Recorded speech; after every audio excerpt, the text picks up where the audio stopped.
Hey YouTube, happy Wednesday. We've had a couple days of really bad, really cold weather here in the DMV.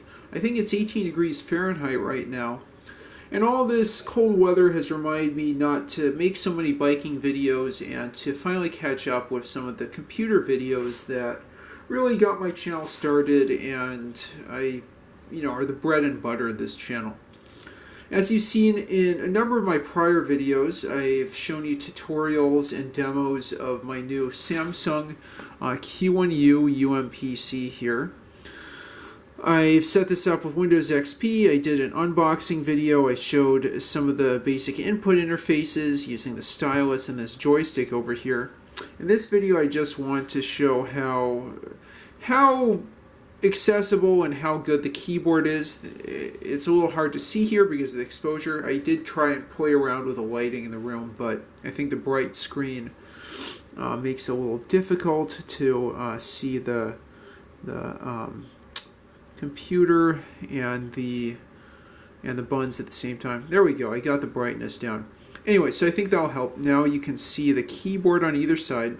I just wanted to do a quick demo to show you how usable this keyboard is. I'm right behind the camera here, but I'll just do a quick touch typing demo and also a demo of this button wheel over here and some of the buttons up here for defining the buttons of the button wheel and what keystrokes they represent. Here I've set these up as arrow keys. They weren't that default, so that took a little bit of work to get set up, but that's really nice here for Notepad.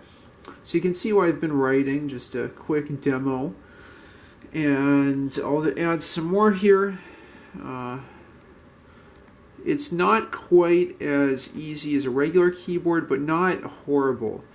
Hello, YouTube. You sort of have to think about which shift key you want to use. There's shift keys on both sides, like a regular keyboard.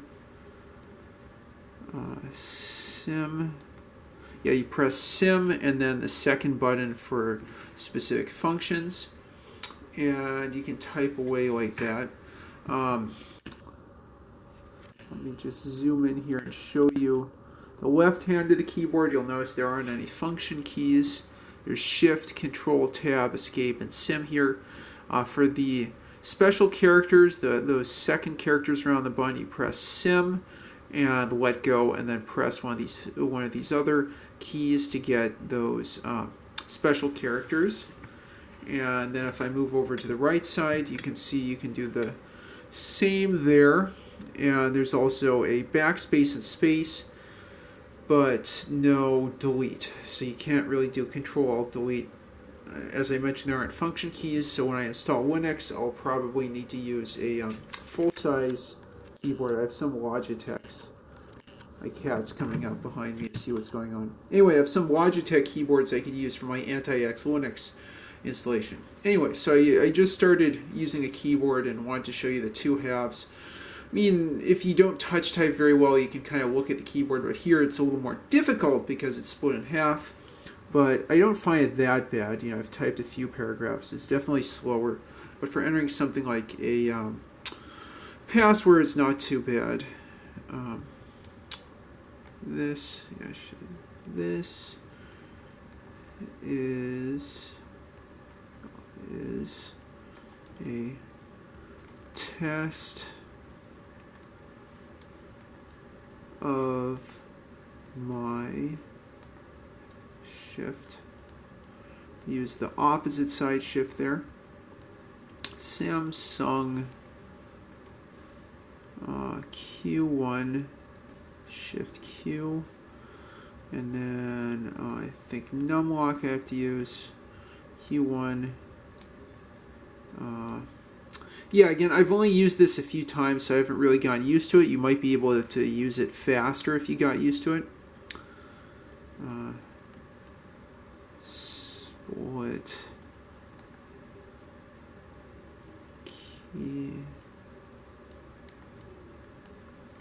keyboard for the video.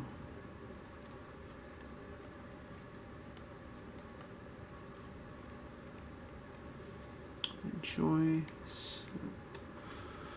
Okay, and there you go. Just a quick bit of notepad there. Anyway, so you can see it's a little cumbersome, but it's not quite as horrible as you'd expect. And if you want to type in something like a, password, a Wi-Fi passkey or something, it's sufficient for doing that. Just I wouldn't try to get through BIOS or do software installation or write the next great American novel on a keyboard like that. Again, I've only used this a few times, and so I need to really get used to this to be able to speak about this better.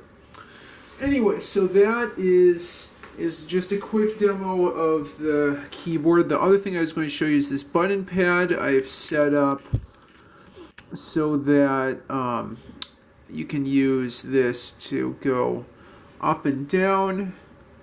I just set these up as arrow keys. You can see there left and right. I was just, before setting this up, naively using the button pad as arrow keys since I thought that was default. It wasn't. In order to set that up, you go to this top panel here, a third or fourth set of buttons, and you press UDF.